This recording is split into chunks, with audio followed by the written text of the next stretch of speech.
Welcome to Field Trip Friday. I'm Miss Madison. I'm going to be joined by Miss Emily and Miss Chantel.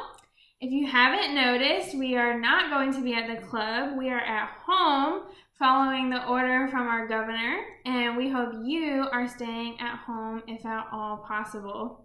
Keep in mind, we should still be washing our hands constantly. Make sure you get your palms, your fingers, your wrists. Use lots of soap. And you should be washing your hands for as long as it takes you to sing happy birthday twice. We're headed to the zoo, so get ready to see some awesome animals. Hey guys, Miss Chantel here.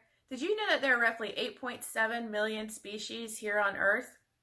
Did you also know that the American Zoo Association lists that there are 10,000 zoos across the world? The North Carolina Zoo is located here in Asheboro, North Carolina. It is just one of those zoos. It has 500 developed acres that recreate habitats for animals from the North American continent as well as the African continent. Something else for you to think about is that there are more than 1,800 animals that call the North Carolina Zoo at Asheboro home. And it is one of the largest natural habitats for zoos in the world. One of my favorite critters found here at the zoo, and probably outdoors somewhere near you, is the barred owl. They can turn their head 270 degrees to take a look at what is around them. They do this because they cannot move their eyes independently as we can. Let's listen to one of the North Carolina zookeepers tell us more. Have Natalie, one of our other animal ambassador keepers, here with Tara. Now Tara is an owl. She is that nocturnal bird of prey, and one of my favorite things with owls is the barred owl, B-A-R-R-E-D, barred, because of the bars on her feathers, have a beautiful, iconic sound. And it goes kind of like this. So I'm going to do it in two different ways. The first way I'm going to do it is kind of the phonetics. So it's what it sounds like. And a lot of people it sounds like they're saying, who cooks for you? Who cooks for you all? So who cooks for you? Who cooks for you all? Basically. But I'm going to put a little feather in my cap right now. I have worked really hard to kind of do an owl call. And I would like to do it for you all. Okay, you ready? So it kind of sounds like this.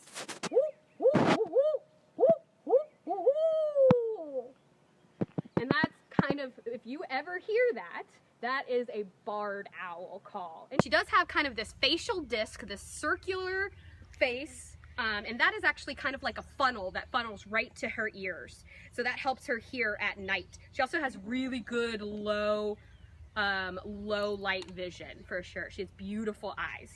Owls, they tend to be super silent at night. And I have a kind of a fun way of showing the difference between owl and hawk feathers. So hawks, they are still relatively loud when they flap their wings, but owls are completely silent. And I'm going to kind of show you that.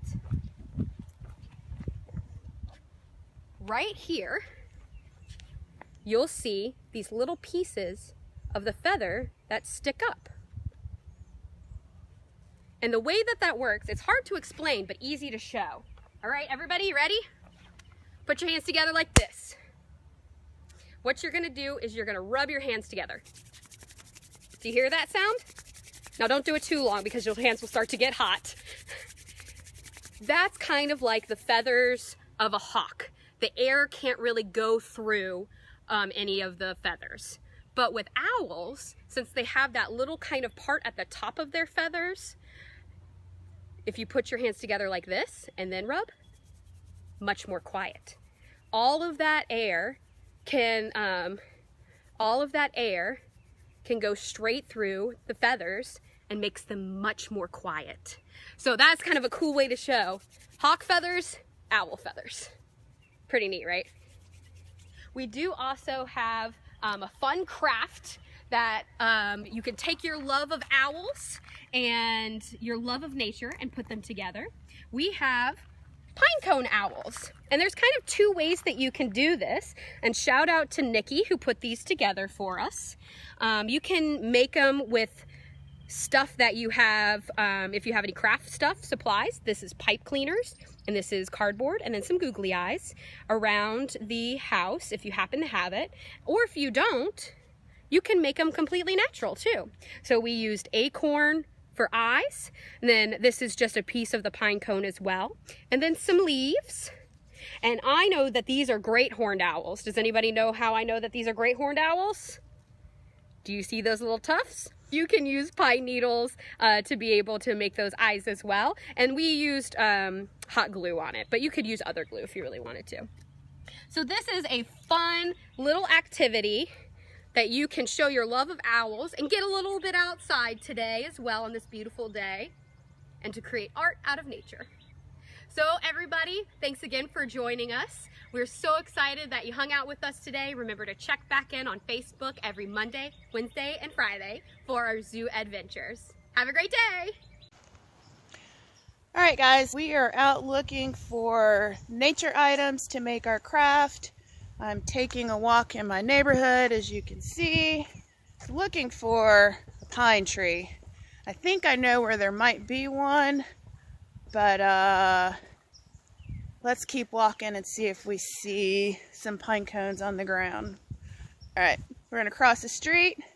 Gotta look both ways. There's nothing coming. Cars. Here we go. Where did I see that pine tree at? Here we go. I found some. Check them out, guys. Pine cones all over the ground and some in the trees. So I'm going to collect some of these items and then we are going to make our craft. So let's see. I see a good one right here. Make sure when you pick them, your leaves or whatnot, you are not picking too hard because they will poke you a little bit.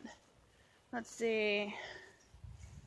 My craft is going to be an owl, so I want one that kind of looks round. We'll try these. Alright, and put this down on my pile. We need to look for a few more things like some pine straw and some leaves. We're also going to need something for our eyes, so I think these little, I call them whirlybirds. I think the little seeds on these will look perfect for my eyes, so I'll take some of these. And like Mr. Rogers says, we're going to head back to the house. Alright, so here are the supplies that I chose, and I will get to work and show off in a few minutes. For our next animal, I'm going to be talking to you about my favorite animal, the giant panda. Ever since I was a little girl, panda bears have been my favorite animal, but I was surprised to find out some of these facts about them. Panda bears are officially called giant pandas, and they live in the mountain regions of China. They spend most of their time eating bamboo. Unfortunately, bamboo is not very nutritious for pandas, and it's really difficult for them to digest it. It usually ends up coming out as waste. Because of this, giant pandas eat bamboo for 12 hours every day just to get the nutrients they need. To put that into perspective, that's almost 4 hours longer than we spend at work or school. To help them eat all the bamboo, giant pandas have what's called a pseudo-thumb, which means they have an extra finger bone attached to their wrist that operates sort of like a thumb to help them hold the bamboo. Because of the lack of nutrients mama pandas get from bamboo, they have very small babies. While an adult giant panda typically weighs about 200 pounds, their babies weigh only 3 ounces when they are born. And on top of that, the babies are born blind. They don't actually open their eyes for several weeks. Giant pandas have been endangered since I can remember, but I am happy to say that their population is beginning to go up. Hopefully, we can continue to support the giant panda population so that we can keep them off the endangered animal list. Giant pandas have been endangered since I can remember, but I am happy to say that their population is beginning to grow. Hopefully, we can continue to find ways to support the giant panda population so that we can keep them off the endangered animal list. Hey everybody! Hopefully you've enjoyed the trip so far. Last, we're going to check out some elephants, and I think I saw some baby elephants up ahead. Elephants are interesting animals. Their size is awesome, and their strength is incredible. They are intelligent and affectionate. Amazingly, even though they're so big, they can walk silently. You might not even notice them when they're passing by. A baby elephant is called a calf.